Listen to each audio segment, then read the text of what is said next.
Bonjour à tous et bienvenue sur les tutos du dragon. Aujourd'hui, on va s'attaquer au cas rond-point. Alors, qu'est-ce que c'est un cas rond-point? Carré, rond, caron. C'est comme un rond-point dans le principe, sauf que c'est beaucoup plus facile à faire et ça a la même efficacité dans le jeu.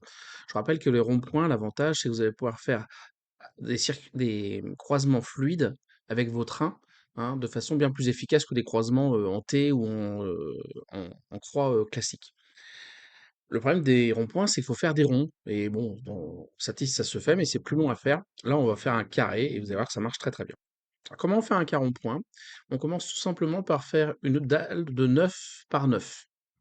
Ensuite, on va effacer dans cette dalle de 9 par 9 des petits carrés de 2 par 2 dans chaque angle. Hop, hop,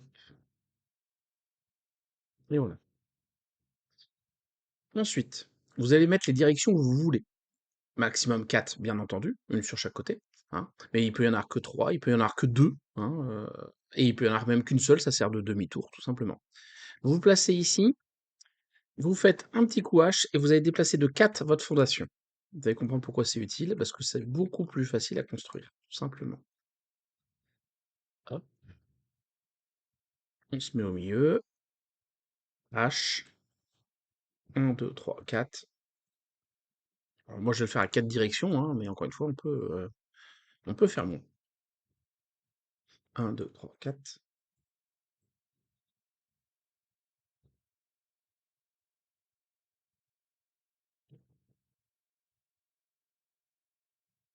Voilà. Donc là, on a la préparation. Alors, là où ça devient un tout petit peu plus subtil, et encore, vous allez vous mettre ici, on va se mettre en par défaut, voilà, et vous faites un clic molette. Pas un clic molette, hein, une rotation molette. Vous cliquez. Et on fait ça dans chaque angle.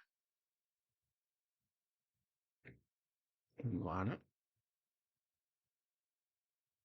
Si vous regardez dessus, voilà ce que ça donne. Pour le béton, c'est fini. Passons au rail.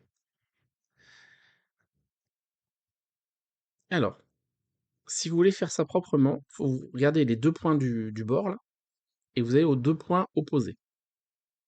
Deux points du bord, deux points opposés. Deux points du bord, deux points opposés. Deux points du bord, deux points opposés.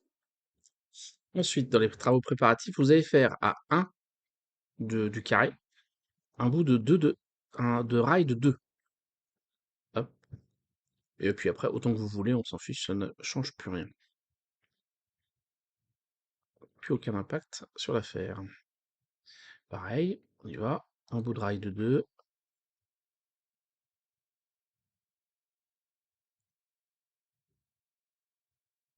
Vous allez voir que ça simplifie très très vite la construction, puisqu'en fait, techniquement, on a pratiquement terminé. Hop.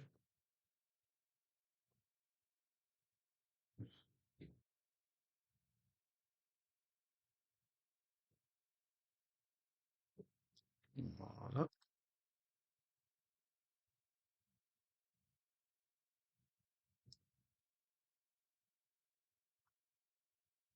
Voilà. Et on est comme ça. Et là, c'est de la magie. Vous faites les côtés,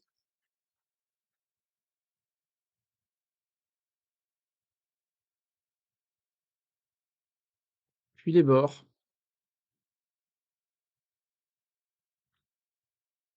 tout tombe pile poil, nickel. Et votre rond-point, il a déjà la bonne structure. Vous êtes déjà sur la bonne structure. Il reste juste à mettre la signalisation. La signalisation, on va mettre du signal de trajectoire et on va en mettre à peu près partout, tout autour de notre caron. Donc, si vous roulez à droite, bah, vous commencez par la droite. Si vous roulez à gauche, vous commencez par la gauche, bien entendu. On en positionne un, 2, 3. Faites gaffe au sens dans lequel vous les positionnez, hein. Hop là, on reprend l'entrée. Là, on reprend l'entrée.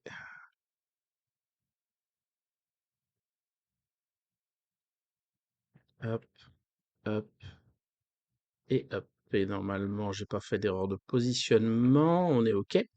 Et ah, il en manque un, hop là, il est là, voilà. Et après on rajoute des blocs en sortie, uniquement en sortie, justement sur l'intersection des 2 là. Tac, les 2, hop, et uniquement en sortie. Alors, petite explication du pourquoi il faut faire ça, hein. C'est que votre trajectoire est libérée quand le bloc suivant devient libre, devient actif. Donc plus tôt votre train va passer ce bloc-là, plus tôt vous allez libérer cette trajectoire-là. Ça, c'est important à le comprendre. Par contre, surtout en entrée, ne le faites pas. Parce qu'il faut savoir que au dernier bloc, avant une trajectoire, le train attend de passer le bloc pour interroger la trajectoire. Ce qui veut dire qu'il va vouloir freiner énormément ici pendant le temps d'interrogation. Donc plus vous le mettez loin, votre bloc, plus il aura du temps d'interroger la trajectoire et de réserver la trajectoire. Si vous le mettez trop près, votre bloc, à chaque fois qu'il va arriver, le train, il va freiner devant la trajectoire, alors que finalement, il aurait peut-être pu aller toute blinde dessus, si c'est libre, il va aller toute blinde dessus. Voilà. Donc voilà, ça y est, vous avez un carreau point qui est structurel et fonctionnel. Nickel. Alors, si vous voulez savoir si ça marche, bah, la réponse, elle est là-bas.